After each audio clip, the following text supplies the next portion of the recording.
Assalamu alaikum wa rahmatullah et bienvenue à tous.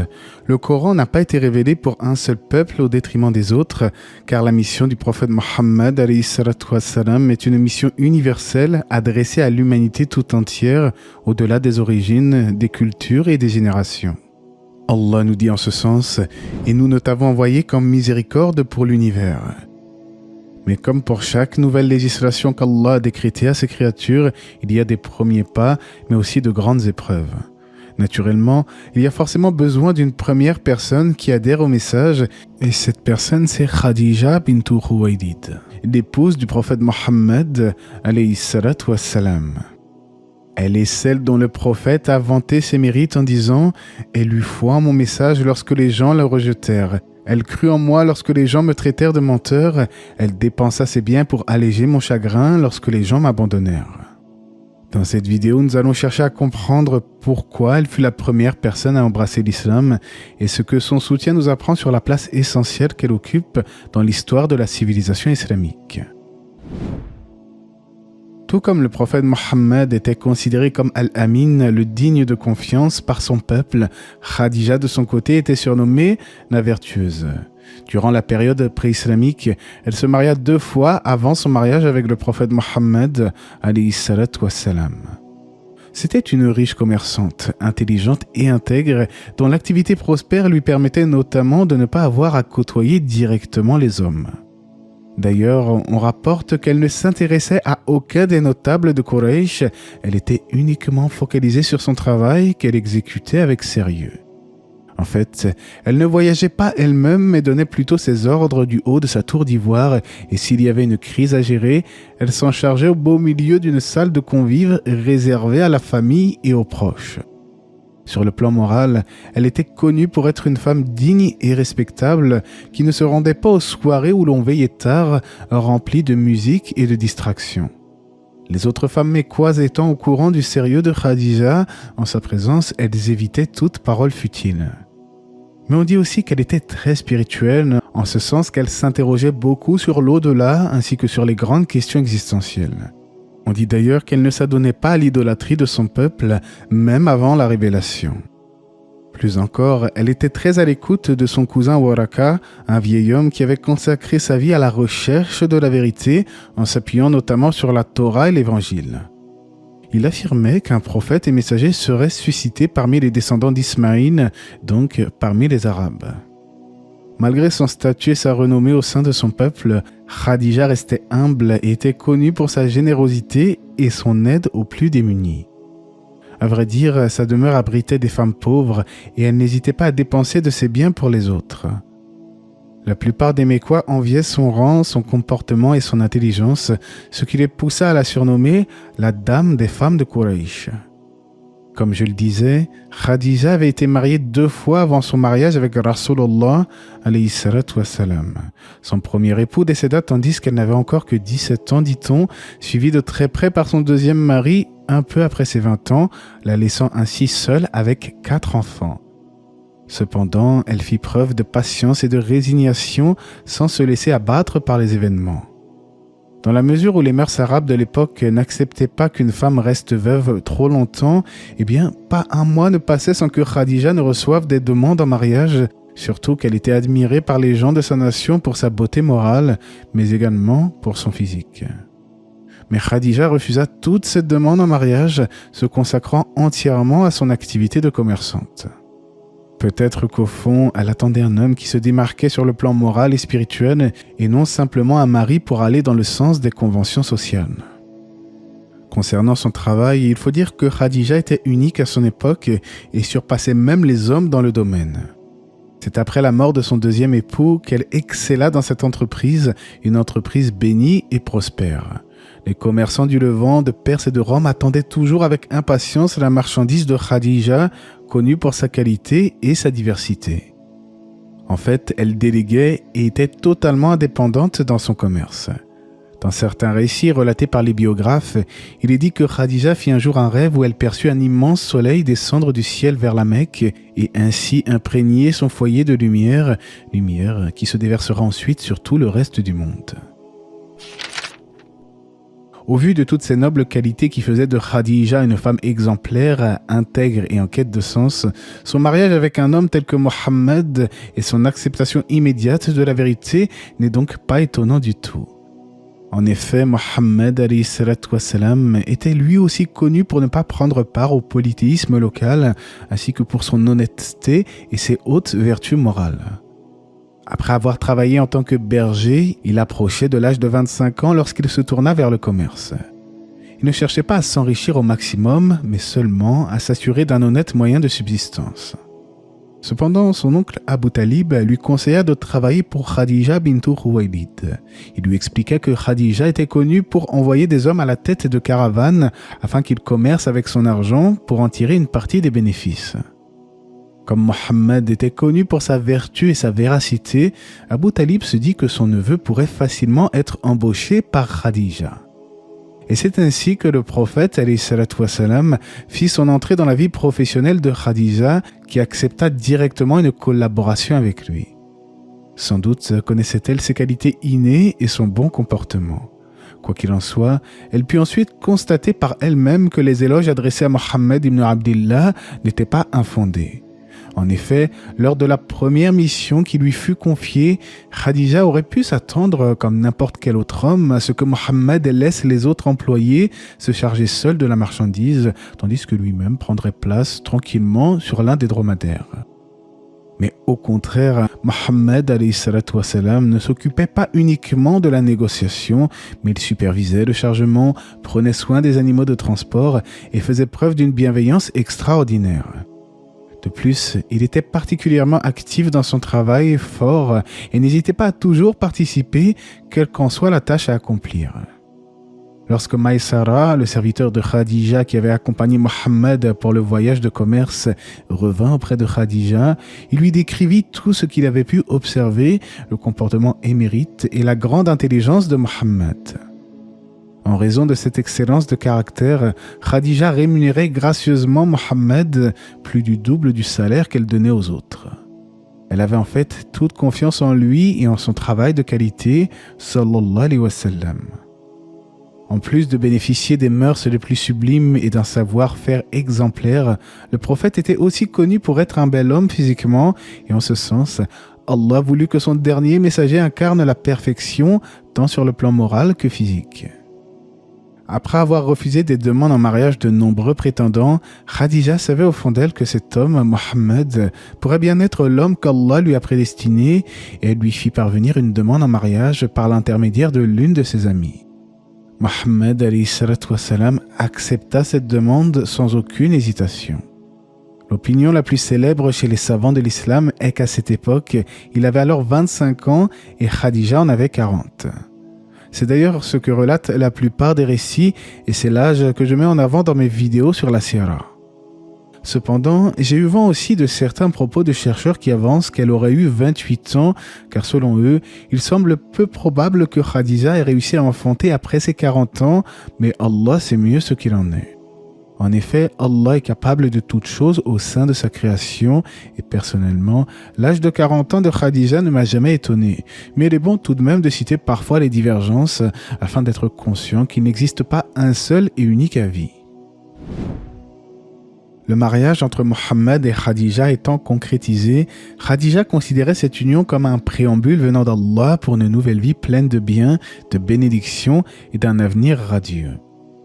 Alors, juste petite précision pour ceux qui l'ignoreraient, mais n'oublions pas que même avant la révélation du Coran, les tribus arabes reconnaissaient l'existence d'Allah, mais en parallèle, ils s'adonnaient à l'adoration des idoles, sauf ceux à qui Allah avait fait miséricorde et préservé leur saine nature.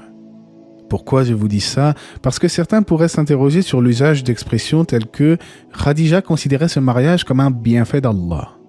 En réalité, les gens ne niaient pas nécessairement la seigneurie d'Allah, Ar-Rububiyya, mais ils ne disposaient pas encore d'un guide clair pour les éclairer, à une époque où le monde était plongé dans un chaos idéologique sans précédent. Mais bien entendu, ceci était sans compter l'avènement de la mission du prophète Mohammed, paix et bénédiction sur lui. Quoi qu'il en soit, Mohammed ibn Abdillah continua son travail de commerçant malgré l'aisance financière au sein de son tout nouveau foyer avec Khadija. Mais il aimait aussi se retrouver seul pour méditer sur la création tout en s'interrogeant sur le sens de l'existence. Il reconnaissait bien entendu l'existence d'Allah et ses innombrables bienfaits, mais il ne savait pas exactement comment l'adorer, comme la plupart des gens sincères en quête de vérité. À cet instant, la Mecque tout entière ressentit le bonheur qui régnait au sein du foyer de Mohammed et tout le monde était content pour lui. Bien sûr, il aurait pu se reposer sur ses lauriers et devenir l'un des plus grands commerçants de son époque, et ceci accompagné de sa charmante épouse qui était l'une des femmes les plus respectées et aisées financièrement. Il aurait pu s'en contenter et vivre une vie paisible, loin de toute difficulté et de tout préjudice. Mais comme vous le savez, Allah lui a plutôt prédestiné une vie de lutte, une vie d'effort et de sacrifice dans l'objectif de transmettre un message pur et essentiel pour l'humanité, Al-Qur'an, le Saint-Coran. Pour ceux qui ne le savent peut-être pas, Khadija est la femme avec qui le prophète alayhi salatu wassalam, a eu 6 enfants au total, dont un garçon Qasim, d'où le surnom du messager d'Allah, Abul Qasim. D'ailleurs, elle est la mère de tous les enfants du prophète, à l'exception d'Ibrahim. Les 2 fils s'appelaient donc Qasim et Tahir, et les filles Zainab, Kulthum, Ruqayya et bien entendu Fatima. Malheureusement, les garçons décédèrent en bas âge. Quant aux filles, elles vécurent jusqu'à l'avènement de l'islam et se sont converties, mais elles moururent toutes du vivant du prophète, sauf Fatima, qui ne tarda pas à rejoindre son père quelques mois plus tard. Après son mariage, Khadija consacrait tellement de temps à ses enfants et à son mari qu'elle avait donné au prophète la liberté de gérer lui-même le commerce comme il l'entendait, sans que cela ne le détourne pour autant de ses retraites spirituelles et de ses méditations habituelles. Lorsque Mohammed ibn Abdillah eut atteint l'âge de 40 ans, il ne chercha pas à intégrer les hauts conseils de la Mecque comme le faisaient certains Arabes au cours de leur quarantaine. Il ne participait pas non plus au concours de poésie comme pouvaient le faire les poètes, car il n'était pas connu pour composer des vers et des proses. En d'autres termes, le futur prophète ne s'intéressait pas aux choses de ce bas monde, et même si en soi cela n'a rien d'interdit en islam, il favorisait plutôt la simplicité et la réflexion sur la création. Affectionnant particulièrement l'isolement pour se ressourcer, en contemplant avec lucidité le royaume d'Allah, les récits montrent que Mohammed était de nature introvertie, c'est-à-dire plus tourné vers la quête de sens et la compréhension de l'existence. Alors bien sûr, il n'était pas introverti au sens antisocial, péjoratif. Au contraire, il était très ouvert et avenant avec les gens. Mais on rapporte que le prophète alayhi salatu wassalam était de nature timide, qu'il ne riait pas aux éclats et qu'il était calme et posé, walhamdulillah. Lorsqu'il se rendait dans les montagnes seul, notamment dans la grotte de Hira afin de méditer, Khadija ne le quittait pas du regard. Elle ne trouvait pas son attitude bizarre ou étrange car elle l'aimait profondément et l'assistait même dans ses retraites spirituelles. Elle l'accompagnait parfois pour lui apporter des vivres tout en restant un court instant à ses côtés. Son époux prenait en considération toutes ses attentions car lui aussi l'aimait éperdument. Il était amoureux de sa femme qui a toujours été là pour lui. Après quelque temps, Mohammed commença à faire des rêves qui se réalisèrent aussi clairement que ce qu'il avait vu dans son sommeil, et ceci quelques mois avant que ne débute la révélation du Coran. C'est ainsi qu'un vendredi, durant le 27e jour du mois de Ramadan, le prophète alayhi salatu wassalam reçut pour la toute première fois la révélation du Coran par l'intermédiaire de l'ange Jibril, Gabriel. Allah nous dit en ce sens, par le livre, le Coran explicite. Nous l'avons fait descendre en une nuit bénie, nous sommes en vérité celui qui avertit, durant laquelle est décidé tout ordre sage. C'est d'ailleurs pour ceci qu'Allah nous dit dans la sourate Al-Qadr qu'il a descendu le Coran durant la nuit du destin, Laylatul Qadr. Nous l'avons fait certes descendre le Coran pendant la nuit d'Al-Qadr. Et qui te dira ce qu'est la nuit d'Al-Qadr? La nuit d'Al-Qadr est meilleure que 1000 mois. L'ange de la révélation nommé Jibril se manifesta alors au prophète afin de lui annoncer le début de sa grande mission. « Iqra, lis » dit-il à Mohammed. « Je ne sais pas lire » répondit-il. Puis l'ange le saisit et exerça une pression sur son corps avant de le relâcher un peu en répétant « Lis ». « Je ne sais pas lire » répondit Mohammed alayhi salatu wassalam une nouvelle fois. Puis, après une 3e fois consécutive, l'ange relâcha son étreinte et récita « Lis au nom de ton Seigneur qui a créé l'homme d'une adhérence, lis Ton Seigneur est le très noble, qui a enseigné par la plume le kalam, a enseigné à l'homme ce qu'il ne savait pas. Quelque peu apeuré, Mohammed sortit de la grotte et une fois arrivé à la moitié de la montagne, l'ange répéta à nouveau « Ô Mohammed, tu es le messager d'Allah et je suis Jibril ». La vision de l'ange remplissait tout l'horizon, quel qu'en soit l'endroit où le prophète portait son regard, il le voyait. De retour chez son épouse Khadija, elle remarqua directement que quelque chose avait changé. Elle pouvait le lire sur son visage. C'est alors que le prophète ﷺ s'exclama « Enveloppez-moi, enveloppez-moi, couvrez-moi, couvrez-moi ». Puis de dire peu de temps après « J'ai craint pour ma personne ».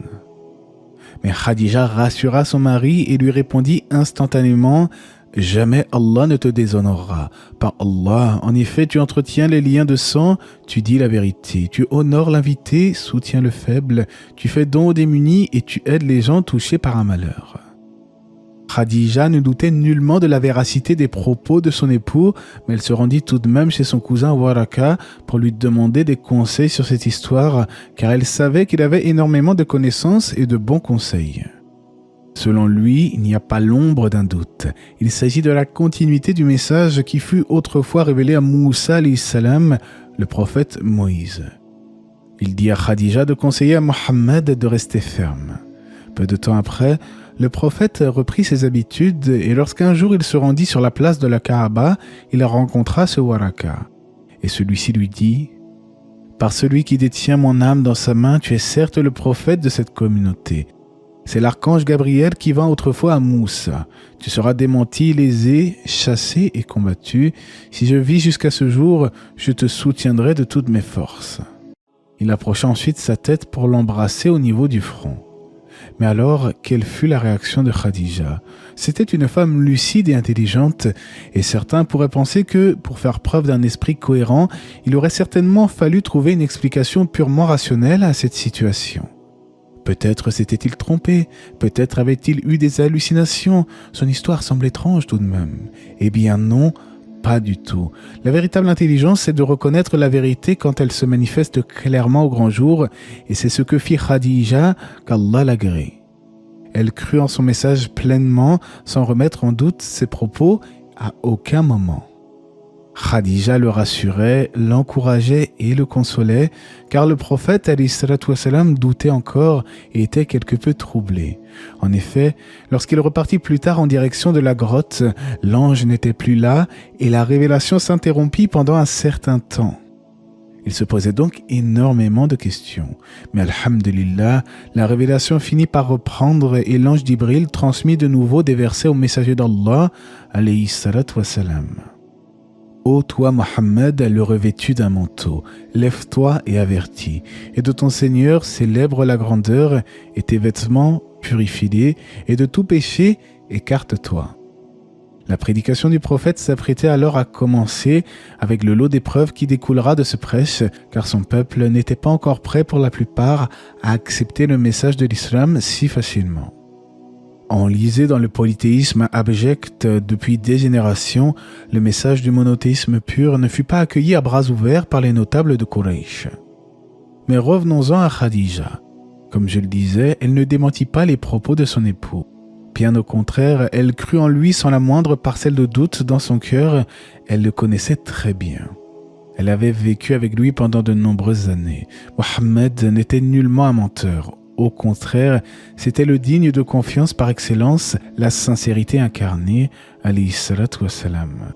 Elle savait que son cœur était pur et qu'il était certainement le messager annoncé par son cousin Waraka.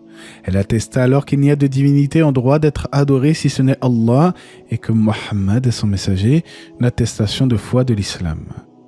Imaginez-vous à la place du noble messager. Il aurait pu être éprouvé par une épouse qui n'aurait pas cru en lui immédiatement. Mais ce ne fut pas le cas de Khadija.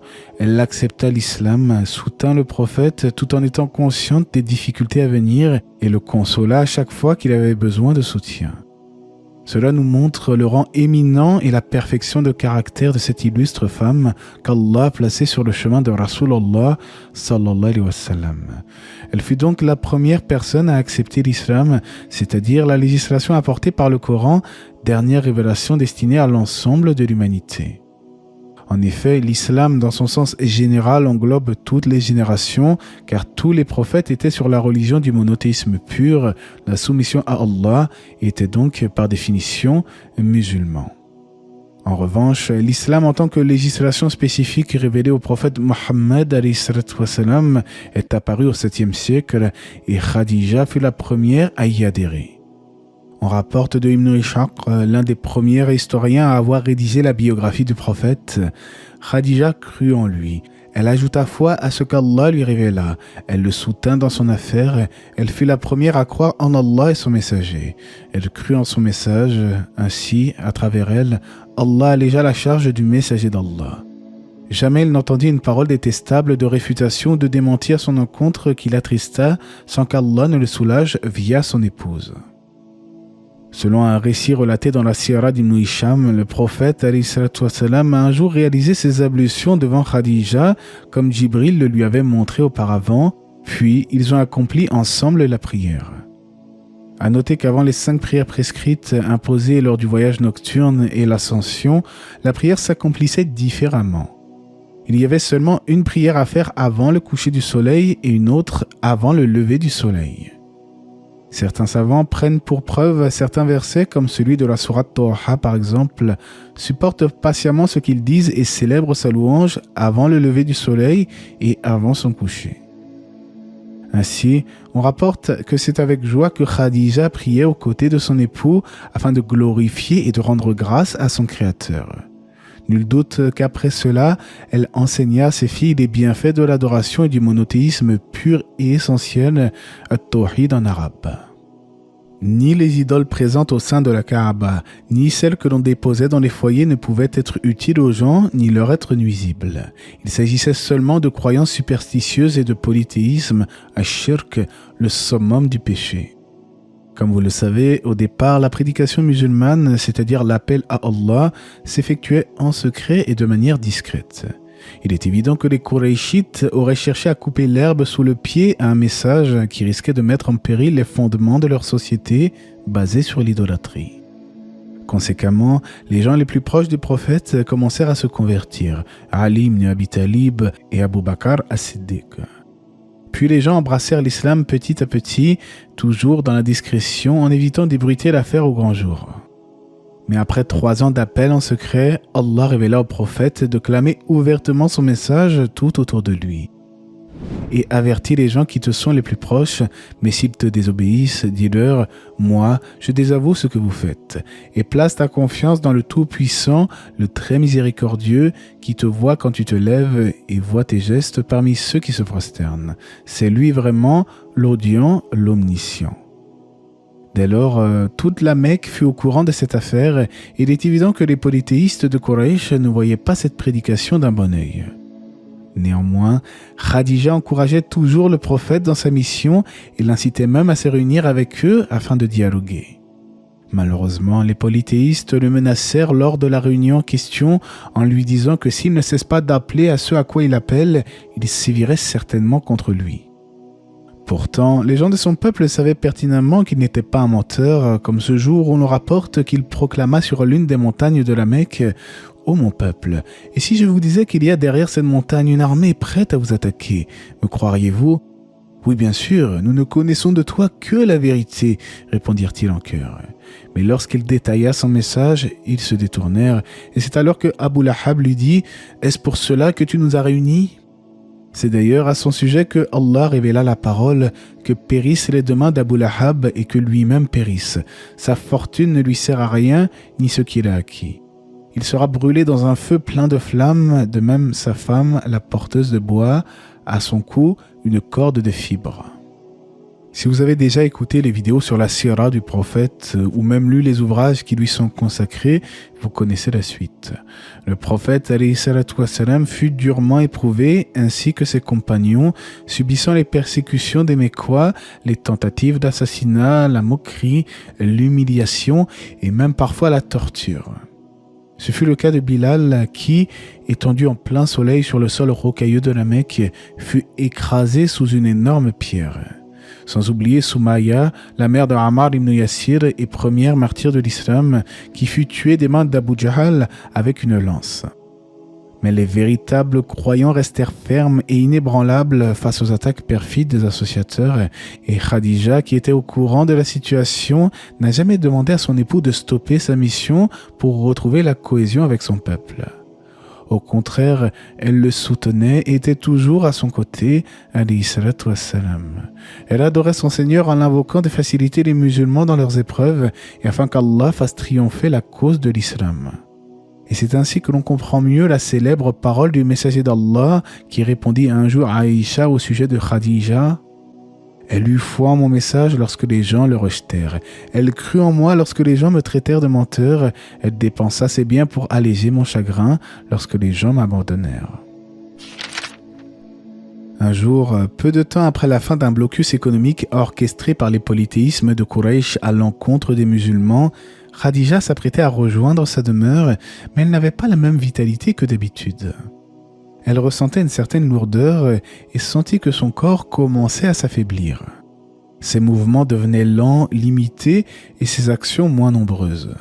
Elle prenait moins souvent la parole et se contentait de synthétiser les phrases.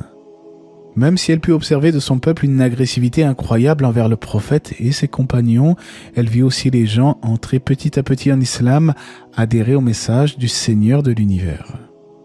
Bien sûr, elle aurait certainement aimé rester auprès de son époux encore de longues années, à le soutenir et à alléger ses peines et son fardeau, mais elle sentait au fond d'elle que la fin était proche. L'être humain, quel qu'il soit, est mortel et finit par rendre l'âme à un moment ou l'autre. Nos années de vie sont extrêmement limitées et le temps semble passer à une vitesse fulgurante. Quoi qu'il en soit, Khadija loua Allah pour toutes les grâces qui lui avaient été accordées. Elle continuait à espérer que son peuple accepte un jour la vérité et abandonne son idolâtrie et son orgueil pour se conformer pleinement au noble Coran. Durant cette même période, Abu Talib, l'oncle du prophète, alayhi salatu wassalam, était lui aussi en train de faiblir et lui était affecté par la maladie. Il était parmi ceux qui avaient soutenu le messager d'Allah tout en l'assistant et en étant bienveillant envers lui. Malgré tout, il décida de rester sur la religion de ses ancêtres, ce qui attrista grandement Khadija, mais aussi le prophète, alayhi salatu wassalam. Mais Allah révéla à travers le verset: Tu, Mohammed, ne dirige pas celui que tu aimes, mais c'est Allah qui guide qui il veut. Il connaît mieux, cependant, les bien guidés. Conséquemment, Khadija multiplia les louanges à Allah de l'avoir guidée et de lui avoir permis d'avoir un rôle au service de l'islam et des musulmans. Elle avait soutenu le messager d'Allah lorsque les autres le dénigraient, cru en lui lorsqu'on le traitait de menteur et l'avait assisté lorsque les autres l'avaient abandonné. Elle n'a jamais douté de la véracité des propos et de la mission de son noble époux.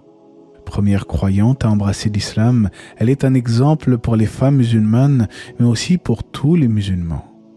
C'est ainsi qu'un jour, elle ferma les yeux, apaisée et satisfaite de sa vie, avant de rejoindre son Créateur. Tous étaient émus au sein de son entourage, de même que sa fille Fatima, dont les yeux débordaient de larmes roulant sur ses joues. Khadija traversa cette vie comme une fleur, une feuille verte portée par le vent vers de meilleurs horizons. Elle n'a jamais fait de mal à quiconque, ne se mettait pas en colère, soutenait les nécessiteux et faisait preuve d'une humilité sans pareille. Elle fut avant tout une figure de soutien, toujours prête à encourager et aider son époux dans ses épreuves. Personne à la Mecque n'avait à lui reprocher quoi que ce soit, car tous reconnaissaient ses nobles comportements, son esprit sage, son âme sensible et son grand cœur. Les hommes et les femmes se dirigèrent alors vers sa maison pour l'accompagner jusqu'à sa tombe, émus et compatissants envers le prophète, alayhi salatu wassalam, lui-même profondément affecté. Mais comme vous le savez en islam, le cœur s'attriste, les larmes coulent, mais nous ne disons que ce qui satisfait notre Créateur. Le prophète, alayhi salatu wassalam, multiplia les invocations en sa faveur, et c'est donc durant le 10e jour du mois de Ramadan, quelques jours après le décès d'Abu Talib, que Khadija rendit l'âme. En définitive, Khadija bintu Khuwaylid est l'une des meilleures femmes que cette terre ait jamais portée, et nul doute qu'elle bénéficiera d'un rang élevé dans l'au-delà auprès de son Seigneur. Son exemple dépasse le simple cadre historique. Il incarne la foi inébranlable, la loyauté absolue et l'altruisme sincère. Ainsi, et comme on le rapporte du véridique, le dernier prophète et messager pour toute l'humanité, alayhi salatu wassalam, les meilleures femmes du paradis sont Khadija bintu Khuwaylid, Fatima bintu Muhammad, Maryam bintu Imran et Asya bintu Muzahim, la femme de Pharaon. Et à Allah revient la connaissance pure et parfaite. J'espère que ce rappel sur Khadija vous aura été bénéfique et que vous aurez appris des choses sur la vie de cette illustre femme du paradis. Et que la paix et les bénédictions d'Allah soient sur le prophète, sa famille et ses compagnons.